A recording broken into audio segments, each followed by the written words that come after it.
베드로전서 2장 9절 말씀을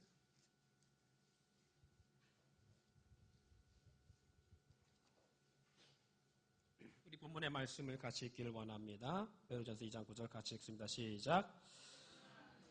택한 족속이요 왕같은 제사장들이요 거룩한 나라요 그의 소유된 백성이니 이는 너희로 어두운 데서 불러내어 그의 기이한 빛에 들어가게 하신 이의 아름다운 덕을 선포하게 하려 하심이니라.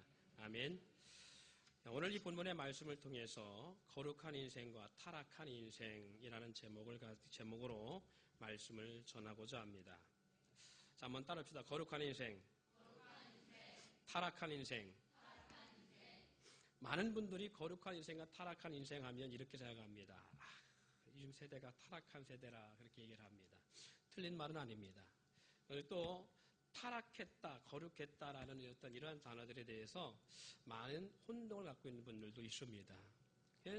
사실 저 자신도 거룩함과 타락함에 대한 구분을 잘 못했어요.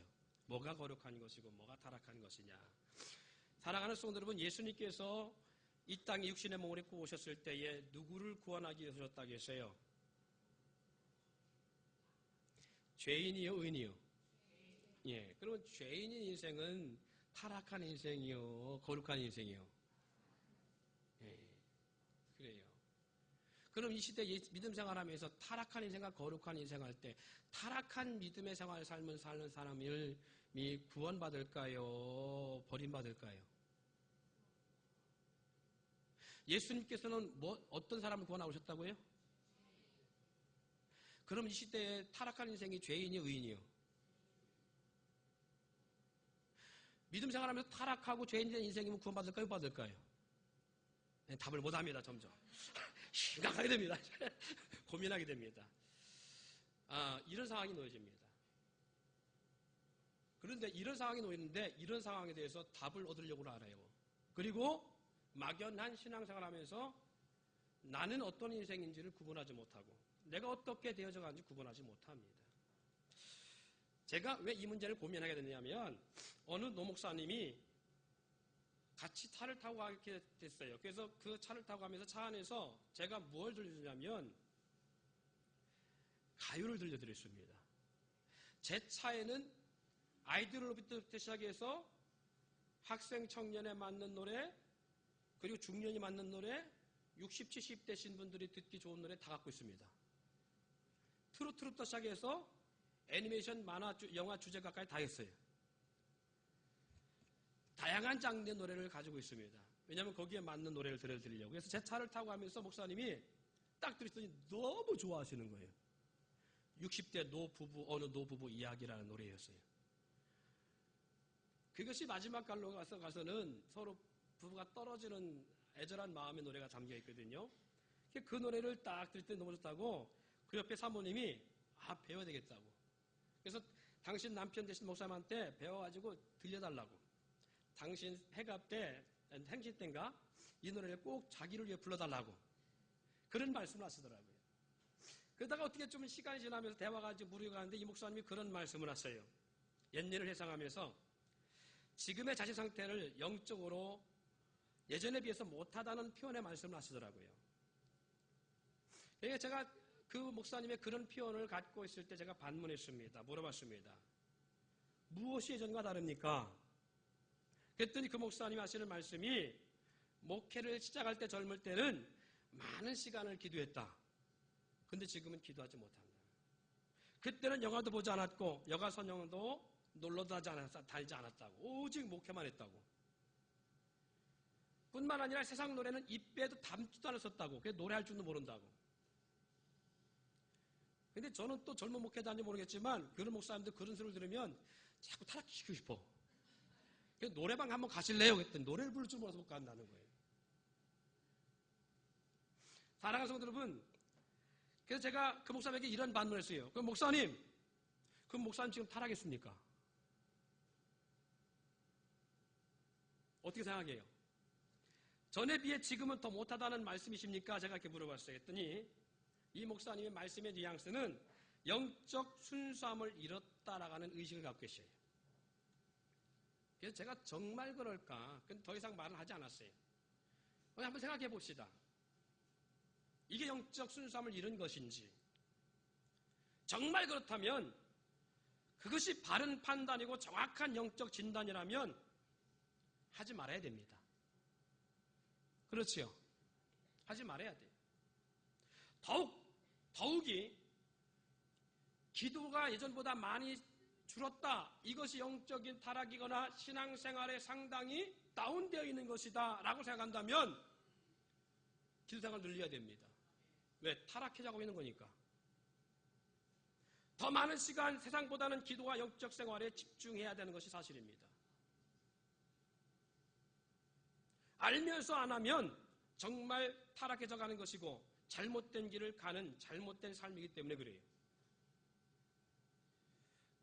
과연 타락된 삶과 거룩한 삶은 무엇일까? 넌 타락된 삶과 거룩한 삶이 뭐라고 생각해요?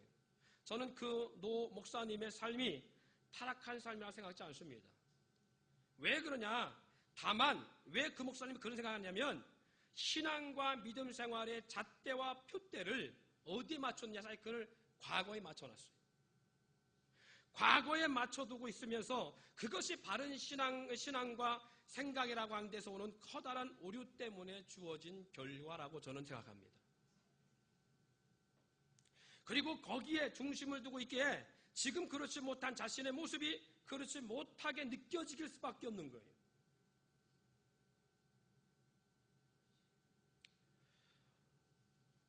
우리 대전로에 목회를 잘 하시는 목사님이 한 분 계세요. 저 서구 쪽에서 목회를 하시는데 이 목사님이 이런 말씀을 하세요. 목회는 알다가도 모르겠어. 뭐가요? 뭐가 알다가도 모르겠냐 했더니 이 목사님이 당시 처음 개척했을 때는 전도를 그렇게 열심히 했대요. 하여튼 눈만 뜨면 나가 전도했다는 거예요. 막 성도들 막 전도에 막 전부 다 막 불을 펴가지고 막 온 성도들 막 전도 세미나 끌고 다니며 전도하기 입사하고 매일같이 눈이 오나 비가 오나 매일같이 전도했대요. 그러면 부흥 많이 돼야 되잖아. 그렇게 전도할 때는 징그럽게 사람이 안 오더래요. 1년에 몇 사람 등록이 안 하더래요. 나중에 막 진이 빠지고 맥이 빠지고 힘이 빠지고 막 목회 막 어떻게 해를 느낄 만큼 힘들었대요. 성도들 지치고 막 수년 동안 이렇게 하는데. 근데 놀라운 사실은 당신 지금 바빠 전도도 못한대. 성도들도 물론 전도하지만 예전에 비해서 전도 퍼센트를 따지면 예전에 비해서 훨씬 전도를 안 한다는 거예요. 매주마다 새로운 성도가 나온다는 거예요. 어떻게 생각하십니까? 전도를 그렇게 열심히 할 때는 성도들이 들어오지도 않고 새성도 보기가 가문에 콩나시는 오는 데에 전도를 안 해도 지금은 전도가 된다는 거예요. 그래서 목회는 알다가도 모르겠다라고 말씀하시면서 그렇게 전도 안 되고 교회가 부흥이 안 되고 교회가 힘들 때에 당신이 수없이 무릎 꿇고 기도했다는 거예요. 수없이 기도했는데에 기도해도 항상 문제 터져갖고 그 목사님이 하신 표현에 의하면 제가 그 목사님 깜짝 놀랐어요. 등치도 크시고 꼭 서구형 비슷한 외모를 갖고 있는데 말이 좀 둔합니다. 저는 계속 외국에서 오신 분인 줄 알았어요. 그런데 그 목사님이 성도들이 워낙 말을 안 들으니까 설교 시간에 종 있잖아요. 땡 치는 종 같이 던졌대 막. 성도들이 말 안 듣고 설교도 안 듣고 막 이게 막 분위기가 그러니까 막 집에 던졌다는 거예요. 막. 하나도 안 한대. 그렇게 속을 쓰겠다는 거예요. 그런데 지금은 하라고 말을 안 해도 한다는 거예요. 300명, 400명 되어지니까요. 목회자가 강력하게 끌고 가지 않아도 교회가 스스로 굴러간다. 그런 말씀을 하셔요. 그래서 그 목사님이 요새는 예전에 그렇게 기도하고 열심히 했던 만큼 열심히 없다. 그렇게 열심히 기도하고 열심히 외치고 열심히 금식하고 열심히 철회하고 했던 거에 비하면 지금은 거의 그 수준이 아니다. 그런데 자신의 모습은 예전에 비하면 많이 타락한 것 같다. 많이 신앙생활이 다운된 것 같다라는 말씀을 하십니다. 과연 그럴까? 제가 목회하면서 그 당시 때는 그 목사님이 그런 말씀에 대해서 뭐라고 말씀을 못 드렸어요. 왜? 저도 답이 없으니까, 모르니까. 그런데 제가 신앙생활 하면서 분명하게 하는 답을 하나가 있었습니다. 그게 뭐냐면 그 목사님이 목회 현상 속에서 자신이 몸부림칠 때의 그 기도와 그 외침과 그 굶주림 속에 매달리고 열심히 뛰었던 것 가운데는 하나님의 사명과 사랑 때문에 한 것 분명합니다마는 누가 살아있느냐? 내가 살아있어. 내가 해보려고 하는, 하나님을 믿지 않는다는 게 아닙니다. 하나님에 대한 믿음이 있지만 막연한 신앙이, 막연한 신앙. 이 막연한 신앙이 오늘 나의 삶에 뭘 만들어내느냐면 내 열심을 만들어내요. 내 열심을. 그래야 되는 것 같이 생각해요. 그런데 이 목사님이 오랜 목회 현장 속에서 뭐가 노하우가 됐냐면 하나님이 계신다는 것, 하나님이 살아계신다는 것, 하나님이 일하신다는 것, 하나님이 무에서를 창조하신다는 것, 하나님은 지금 살아서 내 삶의 내 목회 현장 속에서 당신의 일을 하고 계시다는 것, 이것을